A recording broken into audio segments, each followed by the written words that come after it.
చాలా పెద్ద గ్రంథం ఉంది.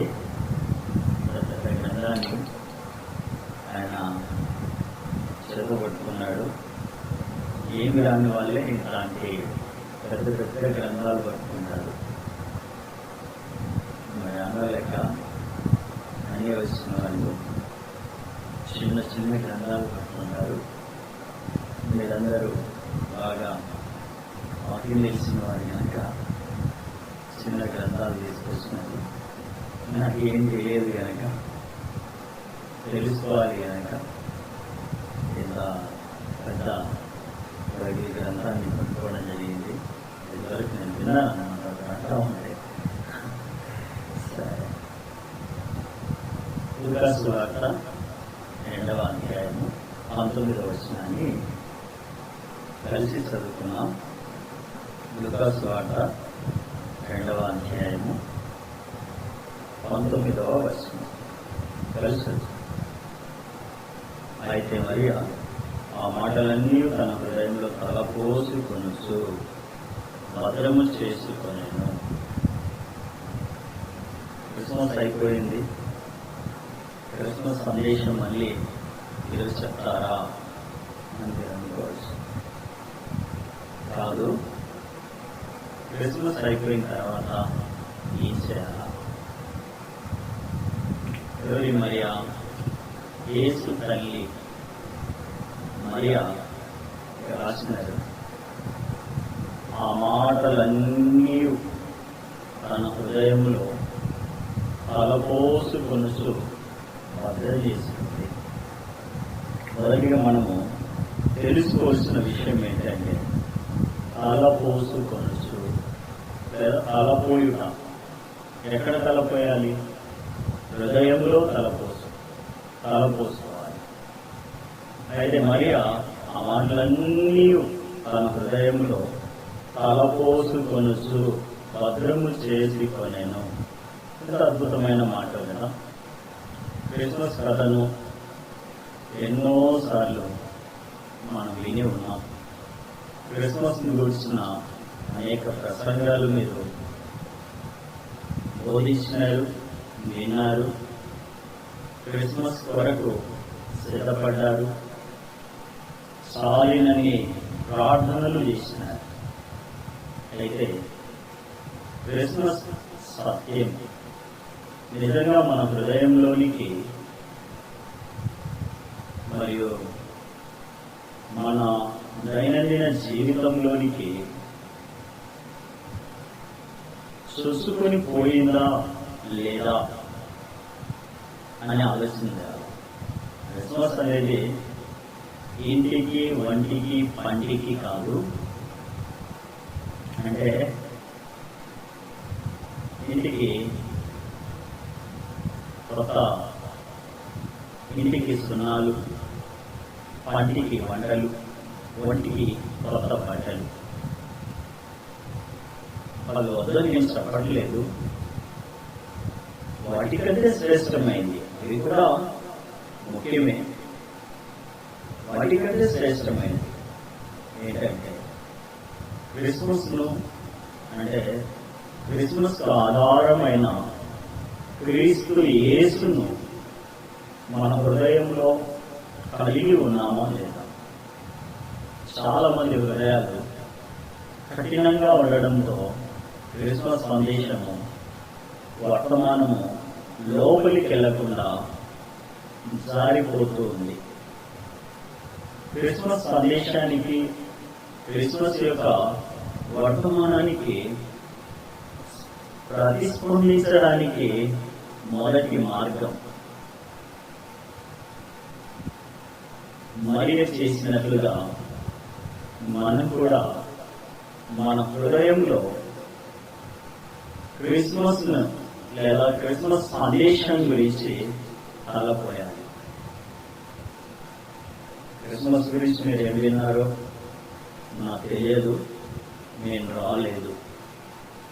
అయితే క్రిస్మస్లో మంచి సందేశం మీకు అందించబడి ఉంటుంది. ఆ సందేశము ద్వారా లేదా వర్తమానం ద్వారా ప్రభువు మీతో మాట్లాడి ఉంటాడు. ఆ మాటలను తలపోసుకున్నారా? క్రిస్మస్ అయిపోయింది, కొత్త వంటలు, కొత్త బట్టలు, ఇంటికి వంటికి పంటికి అని ఖర్చులు వేస్తూ ఉన్నారా? ఖర్చు ఎవరు పెట్టమన్నారు? ఇప్పుడు ఖర్చు లెక్క కట్టమని ఎవరు చెప్తున్నారు? అది కాదు కదా క్రిస్మస్ అంటే. మరియ చూడండి, యేసుక్రీస్తు ప్రభువుకు జన్మనిచ్చింది. ఆయన గురించి చెప్పినటువంటి మాటలను హృదయంలో అలబోసుకుంటా ఉంది. మీ హృదయంలో క్రిస్మస్ సందేశాన్ని ఆలోచన చేస్తూ ఉన్నారా? అనగా వాక్యాన్ని భుజించాలి, నెమరు వెళ్ళాలి. అప్పుడే క్రిస్మస్ నిజమైన అర్థం, క్రిస్టమస్ మన జీవితంలో నెరవేర్చబడుతుంది.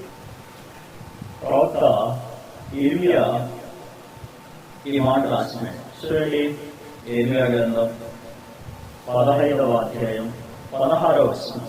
ఇర్మియా గ్రంథం 15వ అధ్యాయం 16వ వచనం. నీ మాటలు నాకు దొరకగా నేను వాటిని భుజించి తిని, సైన్యములకు అధిపతివి యెహోవా దేవా, నీ పేరు నాకు పెట్టబడిన గనుక నీ మాటలు నాకు సంతోషమును, నా హృదయమునకు ఆనందమును కలగజేయుచున్నాయి. నీ మాటలు నాకు దొరకగా నేను వాటిని భుజించి తిని. ఎంత చక్కగా ఉంది. నేను, మీరు, మనమందరము దేవుని మాటలు విన్నప్పుడు ఏం చేస్తూ ఉన్నాం? భుజిస్తూ ఉన్నామా?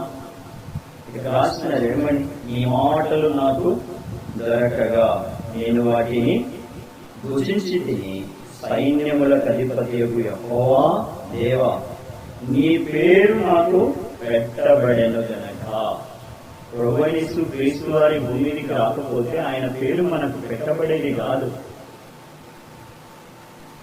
ఆ ప్రభు మన కొరకు రక్తం చిందించకపోతే, ఆ ప్రభు మన కొరకు ఆ ముల కిరీటాన్ని భరించకపోతే, ఆ ప్రభు మన కొరకు ఆ 3 మేకుల మధ్య వేలాడడానికి ఇష్టపడకపోయి ఉంటే, ప్రభు మన కొరకు ఆ 1 కొరడా దెబ్బలు తిని ఉండకపోతే, ప్రభు మన కొరకు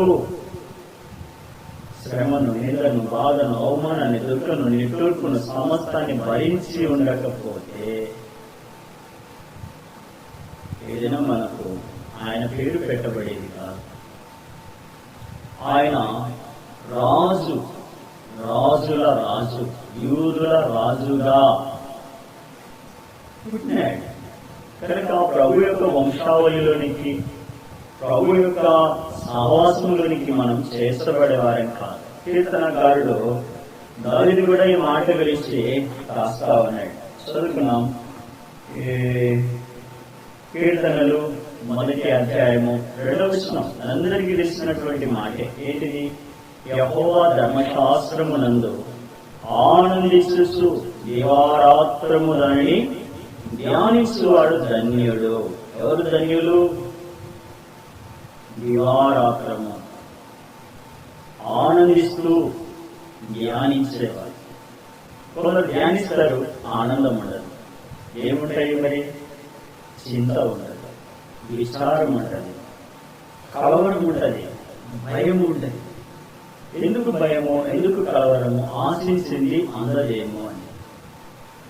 నీవు ఆశించడం కనుక అది నీకు అందుతుందో లేదో అనే భయం. అదే దేవుడు నీ ఉద్దేశంలో అది స్థిరపరచాలని తలంచి ఉంటే, కొందరు ఉంటారు. ఎలా ఉంటారంటే వాక్యం విన్నప్పుడు ఊగిపోతా ఉంటారు. మీకు తెలుసు కదా, నాగు పాము ఎదురుపడితే ఏం చేస్తుంది? బుసలు కొడతా ఉంటుంది, బుసలు కొడతా ఉంటుంది, బుసలు కొడతా ఉంటుంది. ఎవరిని కాటేద్దామా అని. అయితే ఆ పాములు పెట్టేవాడు చేదో వేరు ముక్కో లేకపోతే ఒక చిన్న కర్ర తీసుకొని వచ్చి దానికి చూపించి అలా అలా అలా అలా ఆడిచ్చేస్తే ఆ బుస అంతా తగ్గిపోతుంది. బహుశా ఈ క్రిస్టమస్ లో అలా ఉండిపోయినవేమో. విన్నప్పుడు తప్పు, దూరమైనప్పుడు తప్పు, దగ్గర ఉన్నప్పుడు అస్సలు కనపడదు కదా. ఎవరు ఆనందిస్తారు? దివారాత్రము ధ్యానించేవారు. కొందరు ధ్యానిస్తారు కానీ ఆనందిస్తారు, కొందరు ఆనందిస్తారు కానీ ధ్యానిస్తారు. 2 ప్రమాదకరమే. దేవుని వాక్యములో ఆనందించు దివారాత్రము దాన్ని ధ్యానించినప్పుడు ధన్యులంగా శ్రేయపడతాం కదా. ఏం చేస్తా ఉంది మరియా? హృదయములో తలపోసుకొనుచు ఏం చేసింది? భద్రము చేసుకుంది. ఇది మొదటిగా మనం చూస్తున్నాం. మన హృదయం ఎట్లా ఉంది? మోసకరమైనది, అది ఆయాసకరమైనటువంటిది. అట్టి హృదయం మనలో ఉండబట్టే ఇన్ని కష్టాలు, ఇంత కలవరము, ఇంత దుఃఖము, ఇంత వేదన, ఇన్ని సమస్యలు, ఇన్ని లోపాలు. గమనించండి, మన హృదయములో వాక్యం ఉన్నట్లయితే, మీరు కాదని నాకు కూడా సంబంధించింది, మనం కలవరపడం. కన్నులెత్తి ప్రభు వైపు చూస్తాం, కొండల వైపు చూస్తాం, అన్న కొరకు వెలకం కనిపించకపోతే ఆరాట పడిపోతాం. కానీ ప్రభు మనతో ఉన్నాడు. ఆయన నిత్యము మనల్ని ఆహారగాస్తూ ఉన్నాడు. అంతేనా, తన దూతను కావలిస్తున్నాడు. చూడండి, దేవుని మాటలను మన కొరకు పరలోకాన్ని విడిచి, ఫిలిప్పీ పత్రిక 2వ అధ్యాయంలో రాసినారు కదా, మానవుని రూపం ధరించి వ్యక్తునిగా తను తాను తగ్గించుకొని దాసుని రూపాన్ని ధరిస్తున్నారు. ఇది ప్రభు మాటలను మన హృదయంలో తలపోసుకోకపోతే, మన హృదయంలో ధ్యానించకపోతే నష్టం ఎవరికి? మనకే.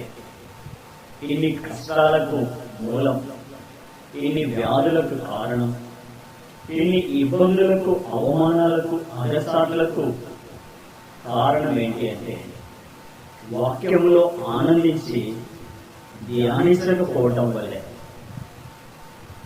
బోధించడం అంటే కొందరికి భలే ఇష్టం, నాకు మళ్ళీ రాగానే చెప్తారు, నేను వద్దన్నాను, చెప్పాల్సిందే అన్నారు.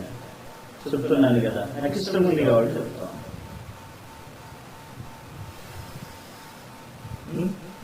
చూడండి, గమనించండి, హృదయంలో తలపోసుకోవాలా, దాచుకోవాలా, మీ లెక్క వినాలా. వినేం చేయాలి? వినుట వలన చూసుకోండి. రిఫరెన్స్ చేయడం, విశ్వాసము కలుగును.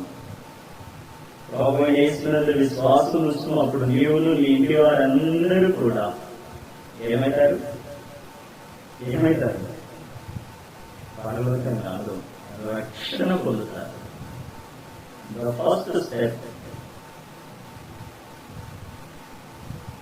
ఇన్ క్రిస్టియానిటీ, క్రైస్తవ జీవితంలో మొదటి మెట్టు రక్షణ, సాల్వేషన్. వినుట వలన ఏ వినాలా? రోడ్డు మీద వినిపించేవన్నీ చెవిని పెట్టుకోకూడదు. రాన ఘన ధ్వనులను లక్ష్య పెట్టకూడదు. మీకు తెలుసు కదా, సమూయేలు మందిరంలో పడుకుని ఉన్నప్పుడు ఏం వినపడింది ఆయనకు? ఓ స్వరం శబ్దం వినపడింది. ఈ పరిశుద్ధ గ్రంథంలో అక్షరాలు పదాలయ్యాయి, పదాలు వాక్యాలయ్యాయి, వాక్యాలు శబ్దముగా ఉన్నాయి. ఆ శబ్దాలు మన చెవిని చొచ్చినప్పుడు మన సమస్య, మన చింత, మన బాధ, మన వేదన, మన దుఃఖం, మన నిరుత్సాహం, మన నిట్టూర్పు ఎగిరిపోతాయి. వింటున్న నీలో లేదా? హృదయం ఉంది. ఆ హృదయానికి ఏమనిపిస్తుంది? ఇప్పుడు పండగ అయిపోయింది, ఖర్చులు అయిపోయినాయి, అప్పు మిగిలింది, ఆనందం మిగిలింది. పండగ అంటే ఆనందం, ప్రభువుని గురించిన ఆనందం మనలో అధికం కావాలి. ఇప్పుడు లేదు. ఎందుకు లేదంటే వాక్యం మీద మనసు లేదు. వాక్యమే కృపా సత్య సంపూర్ణుడై మన మధ్యలో ప్రకాశిస్తాయి. వెలిగినాడు. ఒక వెలుగు వచ్చింది. ఆ వెలుగును లోకం చూడలేకపోతా ఉంది. లోకాశ, నేత్రాశ, జీవపు డంబం ఇవి మనలో ఉన్నప్పుడు ప్రభు వాక్యాన్ని ఎట్లా చదువుతాం? ధ్యానిస్తాం, ఆనందించలేం. కాబట్టి మొదటిగా మనము హృదయంలో ఏం చేసుకోవాలి అంటే, మరియా ఆ మాటలన్నీ విని తన హృదయంలో ఏం చేసింది? భద్రం చేసుకుంది. తలపోసుకొనొచ్చు దేవాలయానికి తీసుకెళ్ళి మరి అక్కడ దేవదూతలు, గొర్రెల కాపరులు వారు చూసి ఆ శిశువును గూర్చి తమతో చెప్పబడిన మాటలు ప్రచురణ చేసి, గొర్రెల కాపరులు తమతో చెప్పిన సంగతులు గూర్చి విన్న వారందరూ మిగిలి ఆశ్చర్యపడి, కొందరికి ఆశ్చర్యం. మరియకైతే ఆ మాటలన్నీ తన హృదయంలో తలపోసుకొనొచ్చు. అది మొదటి. తలపోసుకున్నప్పుడు ఆనందించినప్పుడు ధన్యులముగా చేయబడతాం. పెద్ద బంగ్లా ఉంటే ధన్యులం కాదు. కొత్త వంటలు తయారు చేస్తే ధన్యులం కాదు. కొత్త బట్టలు వేస్తే ధన్యులం కాదు. కొత్త కారు కొంటే ధన్యులం కాదు. అందరూ మెచ్చుకునేలా బోధిస్తే ధన్యులం కాదు. ధ్యానించి ఆనందించుచు ధ్యానించేవారు. ఎట్లా ధ్యానించాలా? ఆనందించుచు దివారాత్రము దొరికినప్పుడు వాటిని భుజించాలా. ఎట్లా భుజించాలా? అరుగుతాదో లేదో, అజీర్తి అవుతుందేమో అనే ఆలోచన ఉండకూడదు. అసలు అది అవిశ్వాసం, అపనమ్మకం. అది ప్రభు మార్గానికి, ప్రభు రాజ్యానికి, ప్రభు ఇంటికి, విశ్వాసికి అది వ్యతిరేక్తమైనది. కాబట్టి మనం తలపోసుకొనొచ్చు అన్నారు. క్రిస్మస్ అయిపోయింది, స్టార్ తీసేయండి, సీరియలైజ్ తీసేయండి, మురికి బట్టలన్నీ తీసేయండి, స్నానం చేయండి. ఇవి కాదు. తలపోసుకోవాలి. ఏం చెప్పినారు, ఏం వింటున్నాము, ఏమి ధ్యానం చేస్తున్నాము అని మనం ధ్యానిస్తున్నప్పుడు 2020లో ఎదురైన కరోనా కష్టాలన్నీ కూడా తొలగిపోతాయి.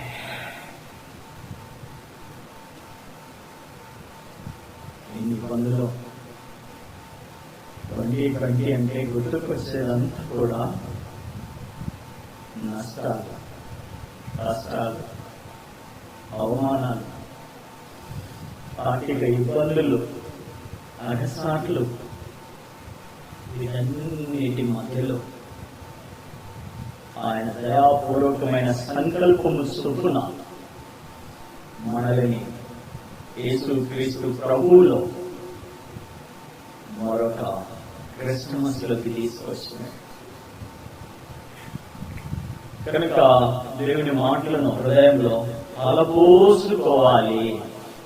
రెండుగా మనం చూస్తూ ఉన్నాం. అయితే మరి ఆ మాటలన్నీ తన హృదయంలో తలపోసుకొనొచ్చు. ఏం చేస్తుంది అంటే భద్రము చేసుకొనెను. రెండోది హృదయంలో భద్రం చేసుకోవాలి. మరి ఆ మాటలన్నీ తన హృదయంలో తలపోసుకొనొచ్చు, భద్రము చేసుకొనెనని రాయబడ్డం మన సృజన. భద్రము చేసుకొనెను. ఏం భద్రం చేస్తుంది? కొందరు బంగారు భద్రం చేస్తారు, కొందరు బట్టలు భద్రం చేస్తారు, ఇంకా వాక్యం భద్రం చేసుకునే స్థలం. ఖరీదైన బైబిల్ బ్యాగ్ కాదు, హృదయమే. ఈ మాట కీర్తనాకారుడు చెప్పినాడు అనుకుంటా దావీదు గారు. 119వ కీర్తన 11వ వచనం. 119వ కీర్తన 11వ వచనాన్ని మనందరం చూస్తాం. 119వ కీర్తన 11వ వచనం. నీ ఎదుట నేను పాపము చేయకుండానట్లు నా హృదయములో ఏముంచుకున్నాడు? బంగారు ఉంచుకున్నాడా? కొత్త బట్టలు ఉంచుకున్నాడా? బ్రేజర్ ఉంచుకున్నాడా? బ్లేజర్, సూట్ ఉంచుకున్నాడా, బూట్ ఉంచుకున్నాడా, భార్యను ఉంచుకున్నాడా, భర్తను ఉంచుకున్నాడా, పిల్లలు ఉంచుకున్నాడా? ఏం ఉంచుకున్నాడు అక్కడ? నా హృదయములో నీ వాక్యం ఉంచుకుని ఉన్నాను. ఎందుకు ఉంచుకున్నాడు? విలువ లేదా, కబోర్డ్ లేదా, రంగు పెట్టె లేదా, బైబిల్ బ్యాగ్ లేదా? మరి ఎందుకు ఉంచుకున్నాడు?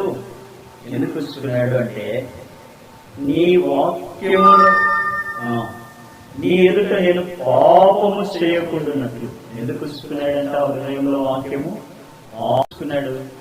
ఆయనకు బీరువా లేదేమో కదా, బైబిల్ బ్యాగ్ లేదేమో కదా, ఖరీదైన బైబిల్ జిప్పు ఉండే బైబిల్ కవర్ లేదేమో కదా. అన్నీ ఉన్నాయి. ఆయన మహారాజు. ఆయన బంగారంతోనే బైబిల్ జిప్పు తయారు చేయగలడు, బీరువా తయారు చేసుకోగలడు కదా. కాబట్టి ఆయనకేం కొదవా? ఆయనకి ఏమీ కొదవలేదు కాదా. ఆయన దేవుని మందసం, నేను ఇంత మంచి బంగ్లాలో ఉన్నాను, దేవుని మందసం వాక్యము గుడారం వెలుపట ఉంది, అక్కడ ఉండకూడదు అని తలంచిన దావీదు హృదయంలో వాక్యం ఉంచుకున్నాడు. ఎందుకు ఉంచుకున్నాడు? అక్కడే ఉంది కదా ఆన్సరు. నీ ఎదుట నేను పాపము చేయకుండాన్నట్లు. మనం ఎందుకు పాపం చేస్తున్నాము? దావీదు ఒకసారి పాపం చేసినాడు, ఆ తర్వాత చేయలేదు. ఆ తర్వాత దాని జోలికే వెళ్ళలేదు, దాని వైపే చూడలేదు. మనం దినానికి ఎన్నిసార్లు, మీ గురించి కదా, నా గురించి. ఈ మాట నేను వాడినప్పుడు ఒక ఆయన అన్నాడు, నీ గురించి వాళ్ళ గురించి కాదు, యేసుప్రభు గురించి చెప్పు అని. ఆయన తప్ప ఇంకెవరు యేసుప్రభు గురించి చెప్పలేరు కాబట్టి చెప్పినాడు. ఆయనకు అట్లా అర్థమైంది. ఆయన అలవాటు ఏంటంటే ఎదుటి వాళ్ళను చులకనపరచడమే ఆయన తత్వం. మళ్ళీ ఆయన దైవ సేవకుడు. ఆయనకు నచ్చినట్లు మాట్లాడితే మెచ్చుకుంటాడు, నెత్తినెక్కించుకుంటాడు. కానీ ఒక విశ్వాసిగా మనం ఎవరికి నచ్చాలా? మన కొరకు రక్తం గార్చింది ఎవరు? మన కొరకు పరలోకాన్ని విడిచిపెట్టింది ఎవరు? మన కొరకు పాప భారాన్ని మోసింది ఎవరు? మన కొరకు కలవరి శిలువను భరించింది ఎవరు? కదా, యేసు క్రీస్తు ప్రభు. కాబట్టి దావీదు ఏం చేస్తా ఉన్నాడు? తన హృదయములో ఏముంచుకున్నాడు? వాక్యం ఉంచుకున్నాడు. ఎందుకు ఉంచుకున్నాడు? ఎందుకు ఉంచుకున్నాడు? పాపము చేయకూడదని. మరి మనం ఎందుకు పాపం చేస్తున్నాము? మన హృదయములో లేదది. ఏంటిది? వాక్యము లేదు. యవనస్తుని పట్టుకొని, ఏమయ్యా యవనస్తుడా, నీ హృదయంలో ఎవరికి చోటు ఉంది అంటే చెప్తాడు. పలానా అమ్మాయి, పలానా హీరో, పలానా విలను, పలానా హీరోయిన్ అని చెప్తాడు. న్యాయమా? దావీదు మహారాజు తన హృదయములో వాక్యాన్ని ఉంచుకుంటే, ఓ యవ్వనుడా, దేవుని ఆలయములో నీవు మూల కంబము వలె, నగరునకు చెక్కిన కంబము వలె నువ్వు ఉండాలా. అట్లాంటి నీవు నీ హృదయములో పాపం పెట్టుకొని వాక్యాన్ని బయట పెట్టి, బయటంతా పాపం చేసి దేవుని ఇంటికి వచ్చి కంజర కొట్టి, దేవుని ఇంటికి వచ్చి తబలా కొట్టి, దేవుని ఇంటికి వచ్చి దేవుని ఇంట్లో పనులన్నీ చేసి, దేవుని హృదయంలో కోపం పెట్టుకొని కరుణామయుడు అయినా ప్రభు పరిచయం ఎట్లా చేస్తావు? నేను చెప్తాను, యథార్థంగా చెప్తాను, నేను ఎవరిని కాదు. ఎందుకంటే నాలో ఉన్నాయి అవన్నీ. అఫ్కోర్స్ ఈ దినాల్లో దైవ సేవకులు అనబడిన వారిలోనే బీపీలు ఉన్నాయి. ఎక్కువ నేను చెప్పకూడదు అనుకుంటా వారి గురించి. మరి వీళ్ళు దేవుడి పరిచయం ఎట్లా? ఏం చెప్తారు? మనం దేవుని నమ్మాలా, ప్రార్థన చేయాలా అంటారు. తీరా చూస్తే కష్టం వచ్చింటుంది, సమస్య వచ్చింటుంది, సామాన్యమైన ఒక కామన్ విశ్వాసి చెప్పే మాట కాదది. ఆడికి పోదాం, వీటికి పోదాం, వాళ్ళ దగ్గరికి వెళ్దాం, వీళ్ళ దగ్గరికి వెళ్దాం. ఒక దైవ సేవకుడే. దావీదు మహారాజు జీవితంలో ఎన్ని యుద్ధాలు, ఎన్ని సమస్యలు, కొడుకులు తరిమినారు. పారిపోయినాడు తప్ప ఇంకెవరి మీద నా దగ్గర సైన్యం ఉంది, సైన్యాధిపతులు ఉన్నారు, పరాక్రమవంతులు ఉన్నారు, దేవుడు నా పక్షంగా ఉన్నాడని దాడి చేయలా. ఏం చేసినాడు? పోయినాడు. దేవుని ఆత్మ నాలోనికి వచ్చింది అని సౌలు మీద దాడి చేయలా, వెళ్ళిపోయినాడు. దేవుని చిత్తం ఎట్లుంటాడు జరుగుతుంది అని. దేవుని చిత్తం గురించి నేను ఇప్పుడు మీకు చెప్పట్లేదు, కానీ హృదయములో వాక్యం ఉన్నప్పుడు పాపము చెయ్యము. నా హృదయములో వాక్యము సరిగా లేదు గనక, నేను సరైన విధానములో దేవుని వాక్యాన్ని నా హృదయములో భద్రం చేసుకోలేదు కాబట్టి నేనేం చేస్తున్నానంటే పాపము చేస్తూ ఉన్నాను. దేవునికి విరోధమైనది చేస్తూ ఉన్నాను, న్యాయ వ్యతిరిక్తమైనది చేస్తూ ఉన్నాను. నా హృదయంలో నీ వాక్యం ఉంచుకుని ఉన్నాను. దేవుని వాక్యం నిజంగా నా హృదయంలో ఉంటే నేను పాపం చేయకుండా వాక్యం నన్ను కాపాడుతుంది అనే స్పృహను కోల్పోయినాను. వాళ్ళు మోకరిస్తే నేను మోకరిస్తా, వాళ్ళు ప్రార్థన చేస్తే నేను చేయకపోతే ప్రార్థనా పరుడు కాడు అంటారని కదా. అంతే కదా, కరెక్ట్ కాదండి. హృదయంలో ఏమి ఉంచుకోవాలి అంటే వాక్యం ఉంచుకోవాలి. అప్పుడు మనం పాపం చేయం. దేవుని వాక్యం మనల్ని పడిపోకుండా, త్రొట్టిల్లకుండా కాపాడుతుంది. దేవుని వాక్యం మనల్ని ఆయన పోలికలోనికి, ఆయన స్వారూప్యంలోనికి నడిపిస్తుంది. తల్లి అయిన మరియా వాక్యాన్ని మర్చిపోలేదు. హృదయములో మొదటిగా తలపోసుకుని, రెండవదిగా ఏం చేస్తుంది? ఆలోచన చేసినాం, అయిపోయింది, డిస్కస్ చేసినాం, ధ్యానం చేసినాం, రాసుకున్నాం నోట్స్. రాసుకోవద్దని నేను చెప్పండి, రాసుకోవాలా.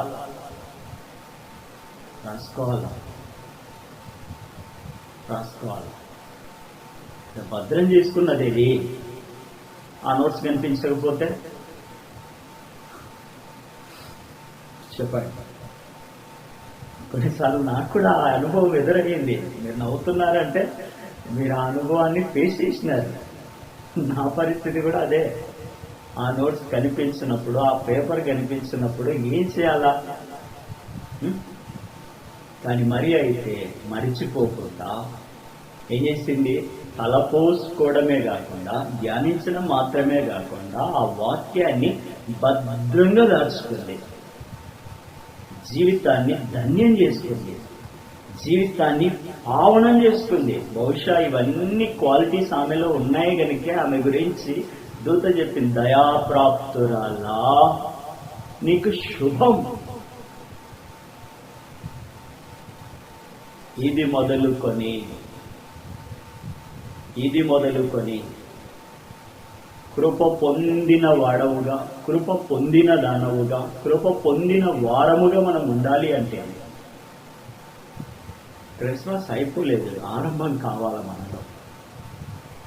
ఎవరి హృదయంలో దేవుని వాక్యం భద్రం చేయబడుతుందో, ఎవరి హృదయంలో దేవుని వాక్యం మననం, ధ్యానం, దివారాత్రము ధ్యానం చేయబడుతుందో, ఎవరి హృదయంలో ఆనందముతో దివారాత్రము ధ్యానం చేయబడుతూ ఉంటారో, వారి జీవితాలు, ఆ కుటుంబాలు, ఆ సంఘాలు జీవ జల నదుల వలె, నీటి బుగ్గ వలె, నీటి ఊట వలె, ఏటి సారము కలిగి, మేటి సారము కలిగి పచ్చగా ఉంటాయి.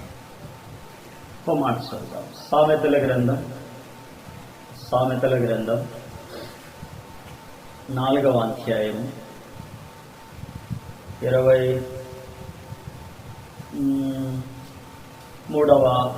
వచనం. సామెతల గ్రంథం 4వ అధ్యాయం 23వ వచనం. సామెతల గ్రంథం 4వ అధ్యాయం 23వ వచనం చదువుతాం. ఏం రాసినారు అక్కడ? శిక్ష లేకయే. ఏం లేకయే? శిక్ష లేకయే. శిక్ష మన మీదికి రాకూడదు అంటే, మనము శిక్షార్హులము కాకూడదు అంటే ఏముండాలా? మన హృదయములో ఏముండాలా? వాక్యము ఉండాలా. వాక్యము ఉండాలా. నీ హృదయములో నుండి జీవధారలు ఊట వలె దీవెన బయటికి ఉబికి పారునట్లు నీ హృదయములో ఏముంచుకోవాలి అంటే జీవ ధార ఉంచుకోవాలి. 4:23 నీ హృదయములో నుండి జీవధారలు బయలుదేరును కాబట్టి అన్నింటికంటే ముఖ్యముగా నీ హృదయమును ఏం చేసుకోవాలా? భద్రము చేసుకోవాలా. ఓపెన్ చేయకూడదు. మనకు ఉన్నాయని ఓపెన్ చేసి ఎగ్జిబిషన్ పెట్టకూడదు. లేని వాళ్ళను మనము కించపరిచిన వారం అవుతాం. మనకుంటే దాచుకోవాలి, భద్రం చేసుకోవాలి.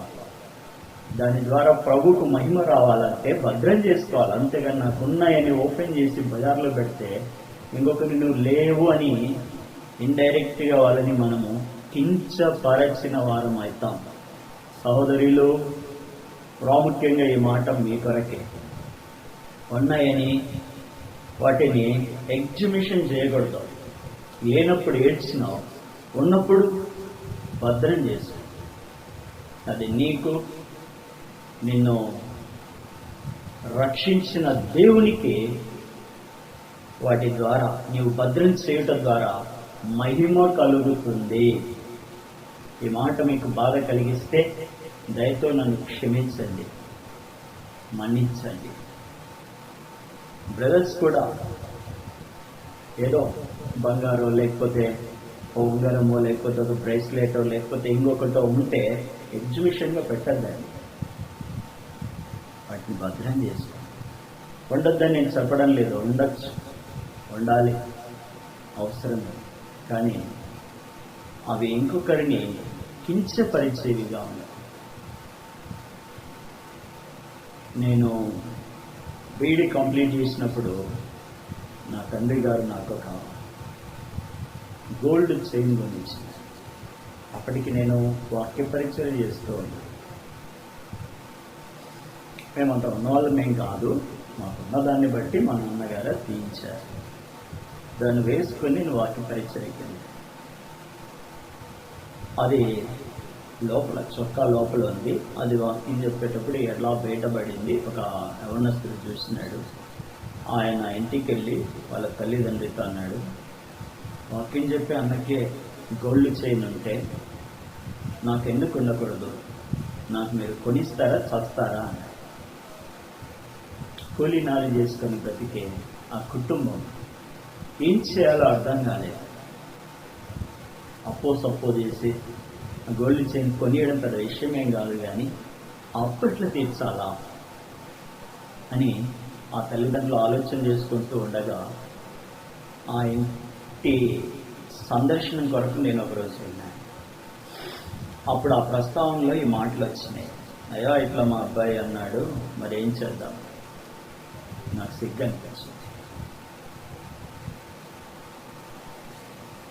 అనిపించింది. అరే, నా పిచ్చి చేష్టల వల్ల మరొకరికి బాధ కలిగిందే, మరొక కుటుంబం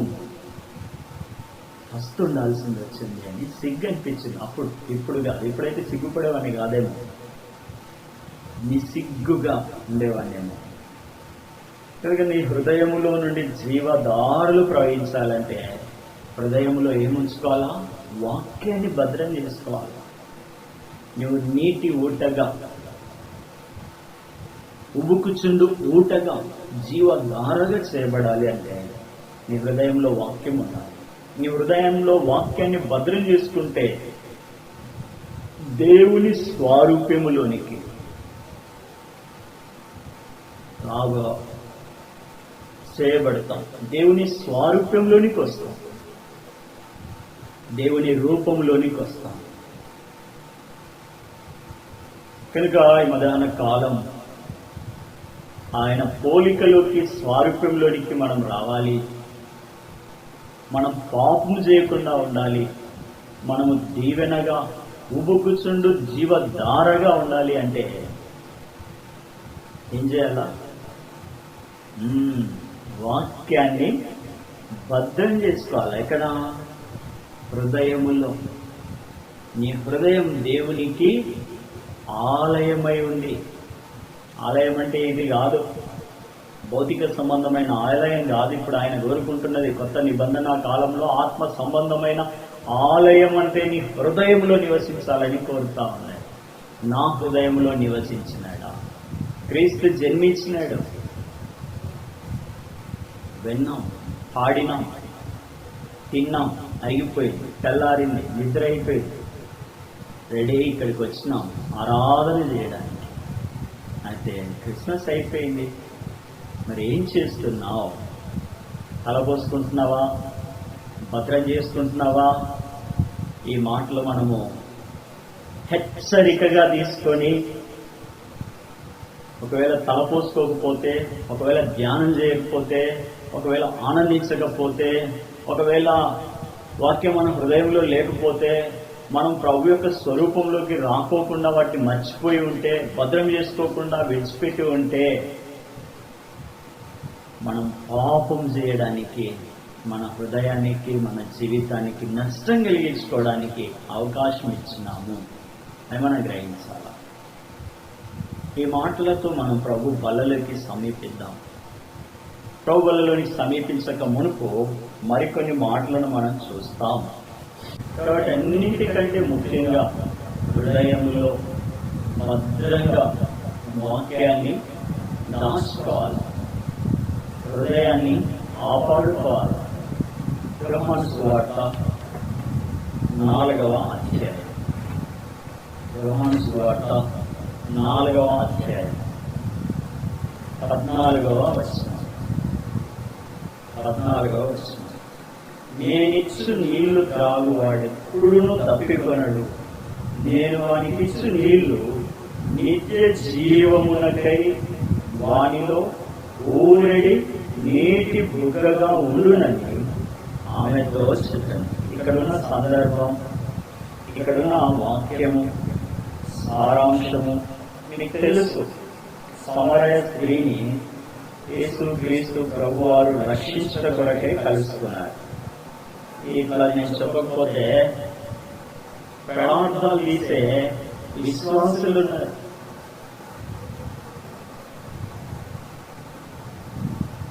నేనిచ్చు నీళ్లు త్రాగువాడు ఎప్పుడునూ తప్పికొనడు కదా. అలాంటి జీవజలం మనం కూడా పొందుకుంటే ఉదయాన్నే క్యాన్ వాటర్ కొనాల్సిన అవసరం ఉండదు. ఎక్కడికి వెళ్ళినప్పుడు జలుబు, ఇన్ఫెక్షన్ రాకుండా వాటర్ బాటిల్స్ కొనాల్సిన అవసరం ఉండదు. వాటర్ బాటిల్స్ ని క్యారీ చేయాల్సిన అవసరం ఉండదు కదా. కాబట్టి నేను వానికిచ్చు నీళ్లు నిత్య జీవమునకై వానిలో ఊరేడి నీటి బొగ్గగా ఉండునని ప్రభు సమరయ స్త్రీతో చెప్తూ ఉన్నాడు. ప్రియ సంగమా, దేవుని ప్రజలారా, క్రిస్మస్ ని ఆనందించిన సహోదర సహోదరి, క్రిస్మస్ అయిపోలేదు. అసలైన క్రిస్మస్ ఇప్పుడే, ఈనాడే మొదలైంది. ఈనాడు చాలా మంది పండగ అయిపోయిన వెంటనే విన్న వాక్యాన్ని మర్చిపోతా ఉన్నారు. వాక్యం అసలు ఏమాత్రం గుర్తుండడం లేదు. ఏం చెప్పినారు బ్రదర్, ఏం చెప్పినారు సిస్టర్ అంటే వినీటిగా చెప్పడానికి, ఆయన నల్లగా ఉన్నాడు ఆయన చెప్తే మేము వినాలా, ఆయన లావుగా ఉన్నాడు ఆయన చెప్తే నేను వినాలా, ఆయన స్వరం సరిగా లేదు ఆయన చెప్తే నేను వినాలా, ఆయన ఇంకా చుట్టూ తెల్లగా కాలేదు ఇంకా నల్లగా ఉంది ఆయన చెప్తే నేను వినాలా. మర్చిపోతా ఉన్నాయి, వినడం లేదు. వాక్యం అసలు ఏమాత్రం గుర్తు ఉండడం లేదు. కానీ అందరి ముందు మాకు ఎంతో వాక్యం తెలుసు అని చెప్తా ఉన్నారు. నీవు నిజంగా దేవునికి సాక్షిగా ఉండాలంటే దేవుని వాక్యం చక్కగా మొదటగా తలపోయాలి, రెండవదిగా భద్రం చేసుకోవాలి. అప్పుడే ఇతరులకు మనము సాక్షులముగా ఉండగలం. మనం పాపం చేయము, వారిని పాపములో పడవేయలేము. మన కాలు జారదు, మనల్ని పట్టుకున్న వారిని మనము లాగేయలేము. యెషయా గ్రంథం 9వ అధ్యాయం, యెషయా గ్రంథం 9వ అధ్యాయము, యెషయా గ్రంథం 9వ అధ్యాయము 6వ వచనం. 9వ అధ్యాయము 2వ వచనం. క్షమించండి, 2వ వచనం. చీకటిలో నడుచు జనులు గొప్ప వెలుగు చూస్తున్నారు, మరణ ఛాయ గల దేశవాసుల మీద వెలుగు ప్రకాశించును. ప్రపంచ దేశాలన్నీ వణికిపోయినాయి, అయిపోయిన ఆల్మోస్ట్ అవుట్ ఆఫ్ స్టేషన్. చీకటిలో నడుస్తున్న ప్రజలు, ప్రవక్త యెషయా గొప్ప ప్రవక్త, గొప్ప గొప్ప మాటలు చెప్పినాడు ఆయన. చీకటిలో నడుస్తున్న ప్రజలు గొప్ప వెలుగును చూస్తారు.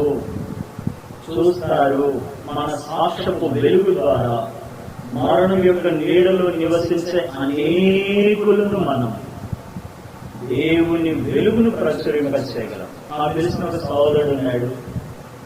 ఆయన గొప్ప వాక్య పరిచారకుడు. తన మాటలో, తన నడకలో, తన ప్రవర్తనలో దేవుని చూపిస్తాడు. దేవునే చూపిస్తాడు. కానీ ఆయన గురించి కొందరికి ఉన్న అభిప్రాయం ఏంటంటే శ్రద్ధవాడు అని. తన కంటిలోని దూలాన్ని లక్ష్య పెట్టక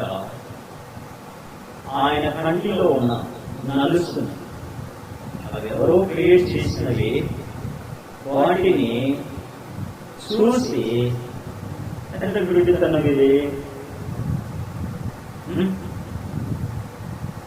లేని వాళ్ళకంటే ఓకే. కొందరు ఎలా ఉంటారు తెలిసిన, ఉదాహరణకి నేను అనుకోండి, నేను మీకు చెప్తున్నాను అనుకో ఏదైనా ఒక విషయం, మీకు ఏమీ తెలియనట్లు నేను చెప్తే అప్పుడు ఏమనుకుంటారు, పక్కకి వెళ్ళి మళ్ళీ చెప్పొచ్చు, మనకు తెలియదా, మనకన్నీ తెలుసు కదా. కొందరు అట్లుంటారు, ఏమి తెలియనట్లు మనకు అన్ని వాళ్ళకే తెలిసినట్టు చెప్తా. కాబట్టి మనం గమనించాలా, వాక్యం మనలో ఉన్నప్పుడు ఆ వాక్యం మనల్ని సత్యములోనికి నడిపిస్తుంది. ప్రభువు నేనే మార్గము, సత్యము, జీవం, ఆయనే మార్గం. ఆ మార్గంలోకి వచ్చినాం. ఇక మనలో ఏముండాలా, సత్యం ఉండాలి. ఆ సత్యం మనల్ని ఏం చేస్తుంది అంటే చీకటిలో నుండి ఆశ్చర్యకరమైన వెలుగులోనికి తీసుకొస్తుంది. ఆ వెలుగులో ఏం చేస్తాం మనం అంటే జీవిస్తాం. చెప్పండి, చీకటి వచ్చిందనుకోండి, మధ్యాహ్నం రాకుండా ఇలాగే మధ్యాహ్నం లేకుండా చీకటి ఉండిందనుకోండి, కంటిన్యూస్ గా బతుకుతాయా జీవరాశులు? చచ్చిపోతాయి. ఏమవసరం వాటికి? వెలుగు. ఏమవసరం? లైట్. ఏమవసరం? వెలుగు అవసరం. వెలుగులో ఏముంది? జీవం ఉంది. ఆ జీవం మన మధ్యలోకి వచ్చింది అంటే మనలో ఏమున్నట్లు? మరణం. భూమి మీద ఏముంది? మరణం ఉంది. మనుషుల్లో ఏముంది? మరణం ఉంది. ఈ మరణం నుండి మనం జీవములోకి దాటించబడాలి అంటే, ఈ చీకటిలో నుండి వెలుగులోనికి రావాలి అంటే యేసు క్రీస్తు ప్రభువునందు నమ్మికొస్తాం. ఎన్ని సేల బల్బులు వేసినా, ఎన్ని వ్యాట్స్ పెంచినా చీకటే ఉంటుంది. ఇంకా దాని నీడ అలాగే ఉంటుంది. కాబట్టి మరొక క్రిస్టమస్ మన జీవితంలో ఉంటుందో లేదో మనకు తెలియదు. ఏమంటా ఉన్నాయి వార్తాపత్రికలు అంటే, కరోనా పోయింది, కరోనా కంటే పవర్ఫుల్, కరోనా కంటే బలమైన స్ట్రైన్ వస్తా ఉంది. మనకు తెలియదు ఏది జరుగుతుందో. కనీసం ఈ క్రిస్టమస్ తర్వాతనైనా క్రిస్టమస్ యొక్క నిజమైన అర్థాన్ని గుర్తించి కలపోసుకొని భద్రం చేసుకొని దేవుడే మన కోసం స్వయంగా పుట్టినాడని గ్రహించి మన అందరం కూడా బెత్లెహేముకు సాగుదాం. జ్ఞానులు చూసి సాగిలపడి సామ్రాణి బోలము ఆయనకు బంగారము ఆనుగులుగా అర్పించినారు. బెత్లెహేములో మనకు రక్షకుడుగా, రాజుగా, ప్రభువుగా దాదాపు 2000 సంవత్సరాల క్రిందట గడిచిపోయింది. కానీ మనం దేవుని కుటుంబంలో, దేవుని ఇంటిలో, దేవుని వాక్యములో, దేవుని శిలువ నీడలో జన్మించినామా, తిరిగి పుట్టినామా లేదా అనే విషయాన్ని జ్ఞాపకం చేసుకున్నాం. క్రిస్మస్ అనేది ఆచారం కాదు, క్రిస్మస్ అనేది అలవాటు కాదు. క్రిస్మస్ అనేది దైనందిన జీవిత వ్యవహారాలలో మునిగిన మనకు పుట్టిన క్రీస్తు మన హృదయాలలోనికి రాకుండా మరుగున మన కోసం స్వయంగా పుట్టినట్టు. మరి మనం తిరిగి పుట్టినామా? మనలో ప్రతి ఒక్కరు కూడా దేవుని కుటుంబంలో తిరిగి పుట్టాలనే సత్యాన్ని జ్ఞాపకం చేసుకుంటాం. బెత్లెహేములో మనకు రక్షకుడుగా, రాజుగా యేసుక్రీస్తు ప్రభు పుట్టి దాదాపు 2000 సంవత్సరాలైంది. కానీ మనం దేవుని కుటుంబంలో తిరిగి జన్మించలేదు. దేవుని ఇంటిలోకి వచ్చినాం, మొదలు జన్మించినారు, కానీ దేవుని ఇంటిలోకి వచ్చి తప్పిపోతున్నారు. జ్ఞానులు నక్షత్రాన్ని చూసి నడుచుకుంటూ పోయినారు. కొండలు ఎక్కినారు, గుట్టలు ఎక్కినారు, నదులు దాటినారు, సరస్సులు దాటినారు, అడవులు దాటినారు. అన్ని ఫేస్ చేసి బెత్లెహేముకి వెళ్ళిన తర్వాత వాళ్ళు నడిపించిన ఆ నక్షత్రాన్ని మర్చిపోయి ఆ రాజు దగ్గరికి పోయినారు.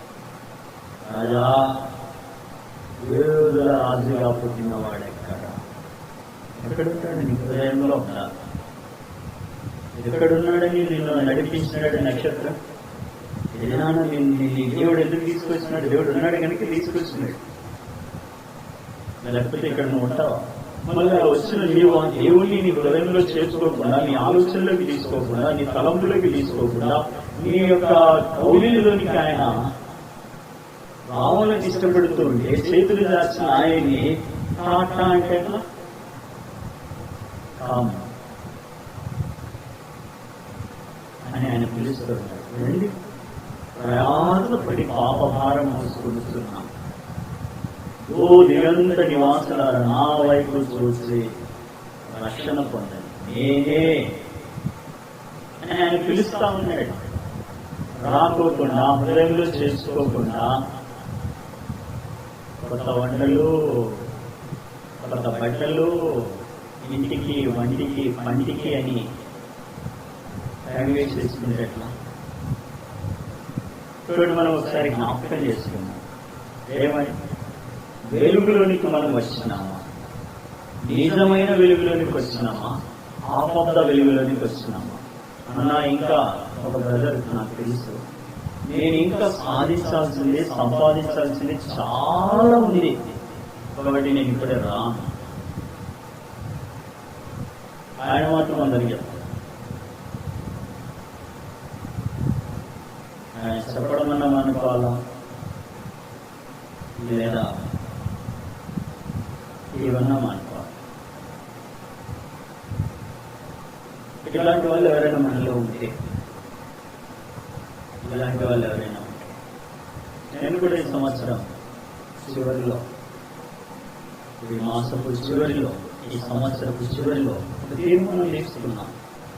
నాకు, నా భార్యకు, నా కుటుంబానికి, నా ఇద్దరు కుమార్తెలకు, నా తల్లికి, నా తండ్రికి వాగ్దానాలు ప్రభువా నువ్వు సిద్ధం చేసినావు. ఆ వాగ్దానాలలో మీ పని చేయాలని నన్ను ఈ భూమికి పంపించి ఉంటే నేను మీ పనికి లోబడడానికి, మీ మాటను నా హృదయంలో చేసుకుని పాటించడానికి మాకు ఇచ్చే వాగ్దానాలలో పని అని కానీ, పరిచర్య అని కానీ, సేవ అని కానీ ఈ పదాలు మాకు కనిపిస్తే అందరి వాగ్దానాలలో ఉండాల ఆ పదం. ఇది దేవుని చిత్తము, ఇది దేవుని సంకల్పమని నేను తలంచుతా. దేవుని నిన్ను పిలుస్తా ఉన్నాడు సేవకురాని, వాళ్ళు ఇల్లు చెప్తే నేను రాను ప్రభువా.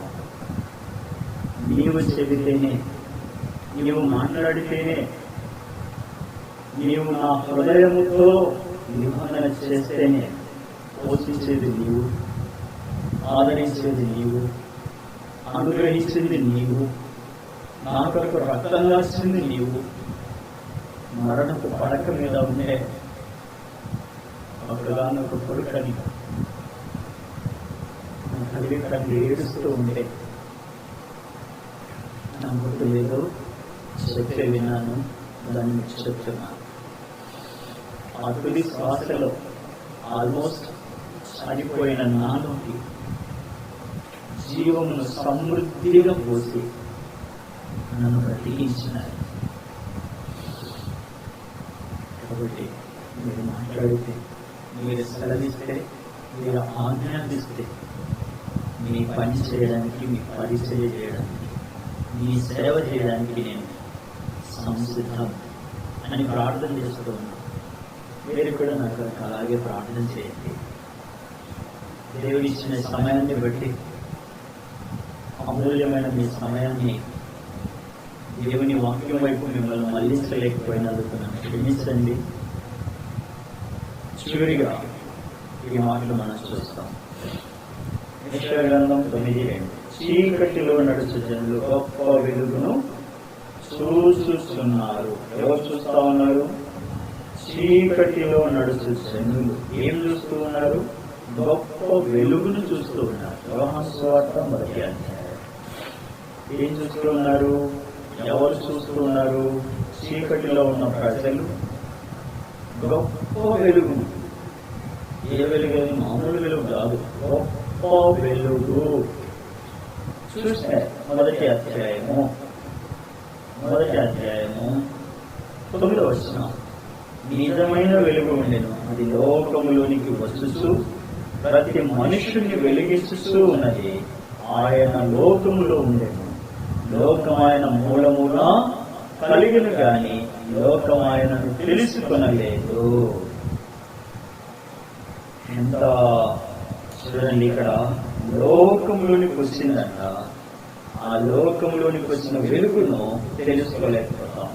వచ్చిన అతడు ఆ వెలుగై ఉండలేదు కానీ ఆ వెలుగును గురించి, యోహాను గురించి ఇక్కడ చెప్పబడతా ఉంది. జీవము మనుషులకు ఏమైంది? వెలుగైంది. యథార్థమైన జీవితంలో ప్రభు నిక్షిప్తమై ఉన్నాడు. యోహాను సువార్త 14వ అధ్యాయము 6వ వచనం. యోహాను సువార్త 14వ అధ్యాయము 6వ వచనాన్ని చదువుకుంటాం. 6వ వచనం, 6వ వచనం. యేసు నేనే మార్గమును సత్యమును జీవమును, నా ద్వారానే తప్ప ఎవడును తండ్రి యొద్దకు రాలేడు. కనుక మనము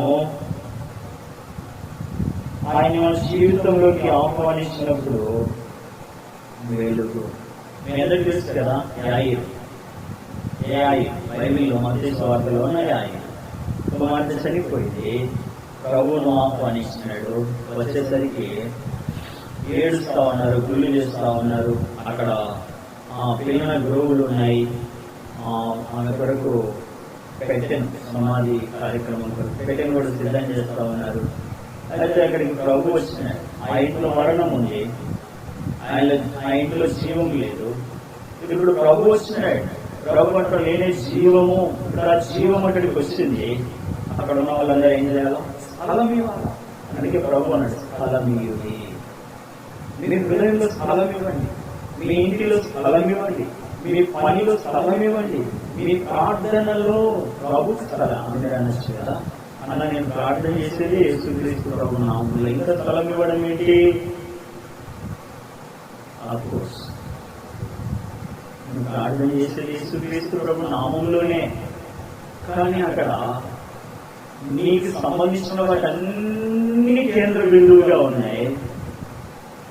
ఎవరు వాటి మీద రాజముద్ర వేయాలో, ఎవరు వాటికి అనుమతి ఇవ్వాలో వారిని నీవు చివరిలో ఉంచుతున్నావు. వారిని నీవు చివరిలో ఉంచుతున్నావు. కనుక ఇది కూడా మనం ఆలోచన చేయాల్సిన విషయమే. ఇది కూడా మనం ఆలోచన చేయాల్సిన విషయం. కనుక ఇప్పుడు వెలుగు మనలోకి వచ్చింది. ఆ వెలుగు ఏం చేసింది? వచ్చి మన పాపం కొరకు, మన అపరాధము కొరకు శిలువ మోసింది, భరించింది, మౌనంగా ఓడ్చుకుంది, మరణించింది, సమాధి చేయబడింది. మరో దినాన మరణాన్ని జయించి తండ్రి కృపాశమును చేరి విజ్ఞాపన చేస్తా ఉంది. మన సమస్త విషయముల కొరకు విజ్ఞాపన చేస్తూ ఉంది. కనుక ప్రభువును మనం ఏం చేయాలి? స్థలమిచ్చి ఆహ్వానించాలి. మన హృదయం అనే సింహాసనం మీద ఆయన కూర్చుండబెట్టుకోవాలి. ఆ ప్రభా ఇక్కడ కూర్చో. ఈ హృదయం ఇక్కడుందా? ఈ హృదయంలో నీవు నివాసం, ఈ హృదయంలో నీవు నివాసం చేయి. ఇంతవరకు అన్ని నివాసం చేసినాయి. డబ్బులు నివాసం చేసినాయి, బంగారు నివాసం చేసినవి, బట్టలు నివాసం చేసినాయి, బంధువులు నివాసం చేసినాయి, స్నేహితులు నివాసం చేసినాయి, చదువులు నివాసం చేసినాయి, డిగ్రీలు నివాసం చేసినాయి, లోక సాంద్రత్యం నివాసం చేసింది, అన్ని నివాసం చేసినాయి. అయితే వెలుగు లేదు, ఆనందము లేదు, సంతోషము లేదు, సమాధానము లేదు, సమృద్ధి లేదు. అన్ని ఇబ్బందులే, అన్ని అవసరాలే, అన్ని కలవరాలే, అంత భీతే, అంత భయమే. దైవాజ్ఞ ప్రకారం మనం నడిపించబడుతూ ఉన్నట్లయితే మనకు కలవరం రాదు, మనలో భయం లేదు, ఉండదు, మనలో భీతి ఉండదు. దేవుడు ఒక రకమైన నెమ్మది, ఒక రకమైన సమాధానం మనకి ఇస్తాయి. అప్పుడు మనకు అర్థమైపోతుంది. మనలో భయము మన గుండె పెరిగిపోయి ఇంకొకరి మీద డిపెండ్ అవుతుంది అంటే మనం వెంటనే గ్రహిస్తాం ప్రభు మనతో లేదు, ఇది ప్రభుకు ఇష్టమైనది కాదు అని. నీవు కలవరపడి ఇంకొకరిని కలవరపెట్టడం అది పాపం. ఇతరుల కొరకు నేను ప్రార్థన చేయకపోతే నేను పాపం చేసినవని అని చెప్తున్నాం. సమయాలు చెప్పినాడని దాన్ని ఎత్తి చూపిస్తా ఉన్నాం వాక్యాన్ని. మన పరిస్థితి ఆలోచన చేస్తాం. సూర్యుడికి మాట మంచి ఇంత గొప్ప దేవుడు మన కొరకు ఏం చేసినాడు అంటే, ఏం చేసినాడు? ఆయన నిబంధన రక్తాన్ని, శరీరాన్ని మన కొరకు భూమి మీద వచ్చిపెట్టాడు. ఆ వల్ల ఆ పరిశుద్ధమైనది, పవిత్రమైనది ప్రభు రక్తంలో కడగబడిన వారి కొరకు ఆ విందు ఏర్పాటు చేశాడు. కాబట్టి మనం ఏం చేయాలి? తప్పిపోయి ఉంటే కాదు, తప్పిపోయినాము. ఇది correct, suitable of the human beings. మనుషులకు సరైనటువంటిది ఏంటంటే తప్పిపోయినాం. మనలో పాపముంది.